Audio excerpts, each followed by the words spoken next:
Hello, how are you doing? This is Daniel, and this is Conversation with Daniel Duwa. And first, even as I welcome you, I'd like to ask you this. Do you know the 8th most largest country in Africa? My guest today, she's called Aminata Keita, and she's doing awesome stuff in this country. The country is in West Africa. It's the 8th most largest country on the continent. It has neighbors like Algeria, Niger, Mauritania, Burkina Faso, Ivory Coast, Guinea, and Senegal.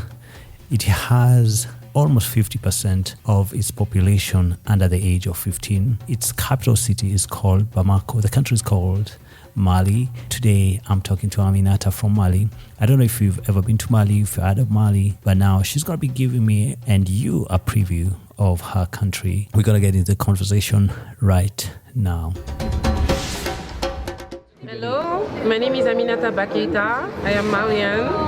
Amina, what is it you do?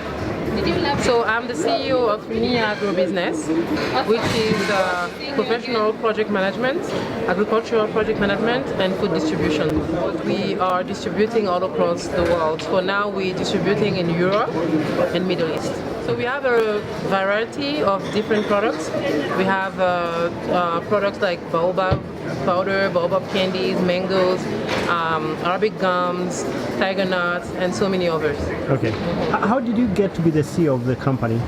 Since I was a little girl, I always enjoyed playing with nature, plants, animals.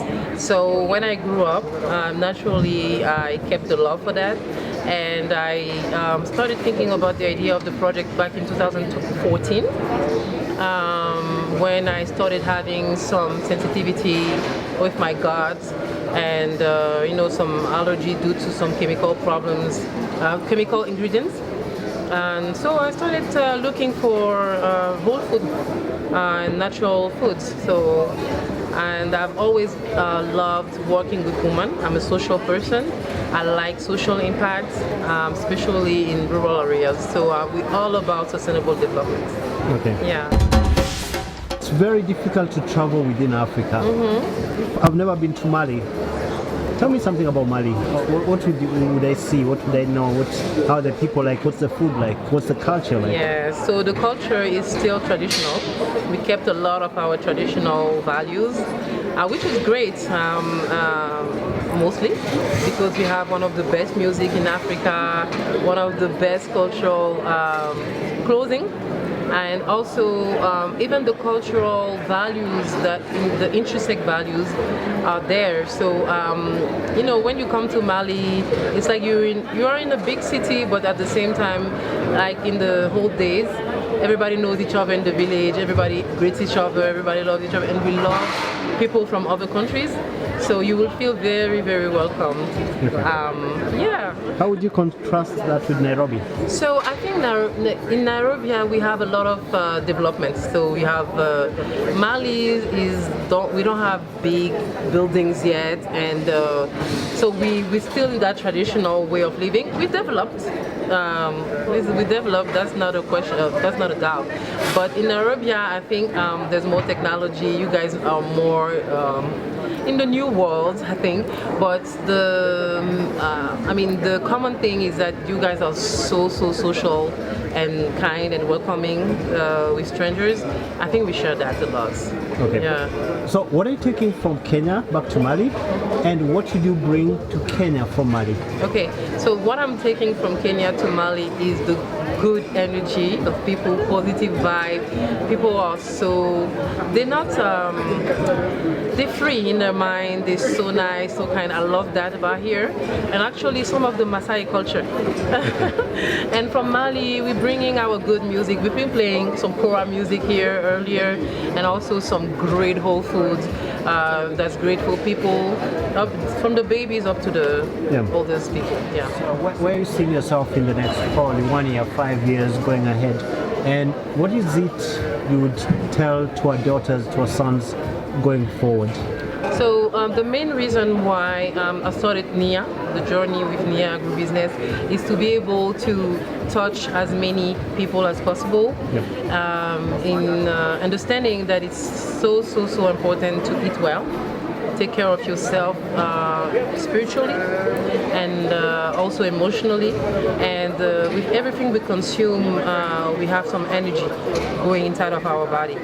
So it's so important. For me, I want to see people having a healthier lifestyle, and also we want to see more development in rural areas, especially with women, allow them to be more empowered, and naturally when women are empowered, children are empowered, more education, and of course we want to do some social responsibility projects, so improve education, improve the health, especially as I always like to say in rural areas. So we're all about sustainable development. So in 1 to 5 years, yes, that's what we want to see. What has been some of the major struggles that you've gone through? The main schedule we've gone through was with our expectations. The first ones, where we lost money. How did you lose money? We lost money doing expectations. We lost money with the quality standards that, we still have to improve ourselves.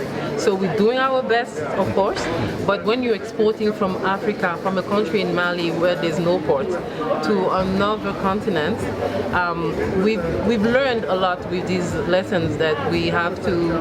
That allowed us to improve our quality checking and the system and processes in our business, in order to not lose this money again and to keep our clients still satisfied and happy.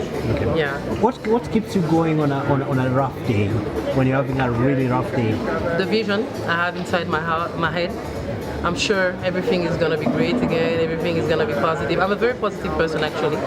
And of course, the faith in God, because God don't put anything in your heart that He doesn't want you to do. So I'm sure that it's just hard here, but once I step, to the next step, like once I level up, it will look so easy and I will be just stronger and the business will be just better, So what is one thing or two things that you've learned from your parents, your father, your mother, that you carry into your business, into your life? So I've learned that I should love and respect everybody. I shouldn't think that I'm better than somebody else, even if the person is less fortunate or doesn't look good on the outer. So that helped me a lot, especially with the type of work I'm doing, because we meet all type of people, all type of backgrounds. So it's so important to be humble and to really, really see the value in each human being. So I thank my parents for that. Okay. One of the struggles that we've had in Kenya, because we've had this program for a long time, we had a lot of empowerment for women. We are struggling with the men. Been left behind. There's a boy child thing that's been left behind. Yeah. So now we're struggling with our Boy child. Yes. Yeah. There was a program for girl child for a really long time. It's not perfect. There's still issues. You said giving back to society and women programs. Do you think you might fall into the same temptation and same problems later on? By leaving the boys on the side. So actually we're working with women mostly, but we also have youth. So the youth are composed of men, and actually the social responsibility that we want to see, the development in those rural areas, even in the region, even the food we're bringing on the market, those superfoods are both for the boy child and the girl child. And the youth is composed of women and men. So, and directly or directly, they're profiting, and we're not going to leave them aside, of course, because we love all children, we love all society, but our accent is mainly on women, because women need to make money, women need to be need to have life coaching, get out of all these traumas, all these things we're going through, and I think Kenya is developed, on that side. I see the woman here so developed, but we still have some countries where the traumas are still there, the inner wounds are still there, and I think they deserve it, Okay. Yeah. What is it I left out that maybe is in your spirit? That's in my spirit. Yeah, you talked about physical, mental, spiritual. Yeah, it's not something that we hear a lot from CEOs. It's always about the balance sheet, right? I think your business has an essence, it has an energy, and the better you feel, the better your business will feel. The better you learn and you don't feel defeated, especially if you want to build something big. There are some things you have to go through in order to grow as a human being, to leave the ego aside. So I think it's important for us to get to know ourselves and to master ourselves. Can you win without an ego? I think you need to know your ego and you need to educate it. I think your spirit is older than your ego. Your ego can make you think things that are not true, but your intuition, your spirit can bring you higher. So once you master your ego, which is a little hard, but once you know who you are, you know what are your strengths and weaknesses, you can also give that back to the world, the people around you, and make yourself better and make the world better. Okay. Yeah. Thank you so much. Yeah, thank you. Again, thank you so much for listening to the show. As always, thank you for being here. Thank you for sharing, caring, and thank you for spreading the word about Conversation with Daniel Duwa. Remember, these are conversations of our time and important conversations that we keep having. Until the next one, I've been your host, Daniel Duwa. Goodbye.